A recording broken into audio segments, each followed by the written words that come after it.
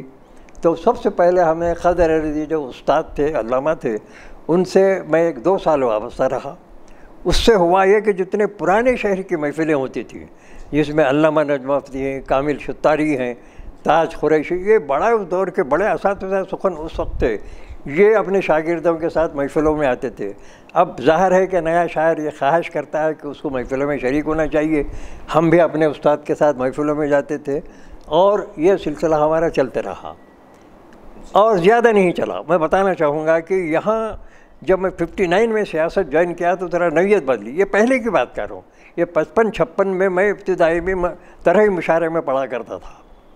جب میں سیاست جوائن کیا تو میں نے محسوس کیا کہ اس وقت 2 نظریات کے شاعر تھے۔ پرانا شاعر ایک لکیر کھینچ رکھی تھی انہوں نے، یہ پرانے شاعر کے شاعر ہے، یہ نئے شاعر کے شاعر ہے۔ پرانے شاعر کے نظر انداز کرتے تھے، جیسا میں نے کہا، یہ بڑے جن شاعروں کا نام لیا میں نے، اللہ نجم ہے، ان کو مشاعروں میں نہیں بلاتے تھے۔ ماحول ایک الگ تھا اس دور، لیکن اختلافی ماحول نہیں تھا، وہ اپنے انداز سے تھے۔ لیکن میں پہلا شخص ہوں، کیونکہ میں پرانی تہذیب سے واقف تھا اور ان اساتذہ کے قدموں میں بیٹھا تھا، مشاعرے اٹینڈ کرتا تھا۔ سیاست سے میں نے بالکل چینج کر دیا اور وہ جو لکیر کو نیا شہر پرانے شہر کی لکیر کو میں نے ختم کر دیا، اور یہاں کے پرانے شہر کے شاعروں میں میں بڑے مشاعروں میں شرکت ضروری سمجھا۔ اس وقت مجھے اچھی طرح یاد ہے 59-60 میں 2 شاعر منظر عام پائے تھے، ایک سعید شہیدی، دوسرے علی احمد جلیلی۔